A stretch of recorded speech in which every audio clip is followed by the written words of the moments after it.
ચેતનભાઈ 2009 માં જે પણ પાર્લામેન્ટ ઇલેક્શન છે અંકશાસ્ત્રની દ્રષ્ટિએ વોટ ડુ ફીલ કે જે પણ પોલિટિકલ પાર્ટી અથવા તો એલાયન્સ આવે એલાયન્સ કન્ટિન્યુ સ્ટેબલ રહેશે કરી 5 years માટે? હાજી, આ જે 2 નો અંક આવે છે 2009 માં જે સ્થિર અંક ગણાય, 2 નો અંક હંમેશા વૃદ્ધિજન્ય અને સ્થિર અંક માનવામાં આવે છે.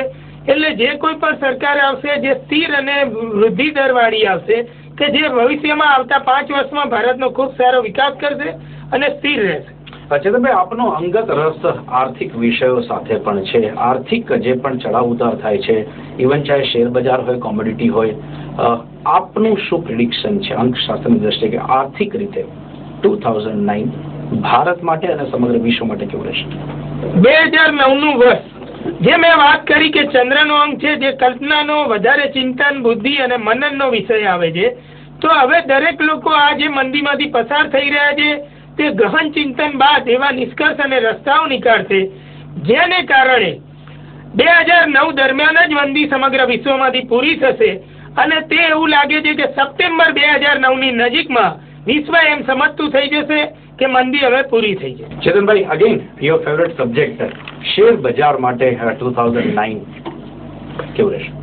2009 શેર બજારની જો આપણે વાત કરીએ તો 21,206 આ એક ઇન્ડેક્સની હાઈ બનેલી છે અને જેનો અંક પણ 11 થાય છે જે 2008 માં હાઈ પડેલી છે.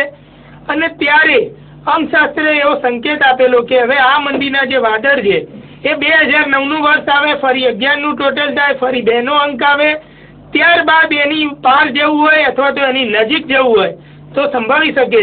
માટે જ મેં કહ્યું કે બજારમાં ભલે અહીંથી થોડી પણ મંદી તેજી કંઈ પણ થાય પરંતુ 2009 ના વર્ષ દરમિયાન આ મંદિરની બહાર નીકળવાનો સુવર્ણ મોકો દરેકને મળશે. જે પ્રમાણે સૂર્યજીએ કીધું કે બજાર 14,000 પાર કરે, 15,000 ટચ નહીં કરી શકે. Are you agree? હા, સોનાના બજાર વિશે વાત કરી તેમણે કે સોનું 14,000 ની પાર કરી શકે છે, 15,000 I think she told about Sensex BSc માટે, ગોલ્ડ માટે. Okay, fine. હાજી, એ ગોલ્ડ માટે વાત કરી પરંતુ અત્યારે હાલમાં જ અંકશાસ્ત્રે ગોલ્ડમાં સારી એવી તેજીના સંકેત આપ્યા છે અને મને 15,000 થી પણ વધારનો આ 2009 ની સાલમાં દેખાય. So it's a better time to purchase gold or silver.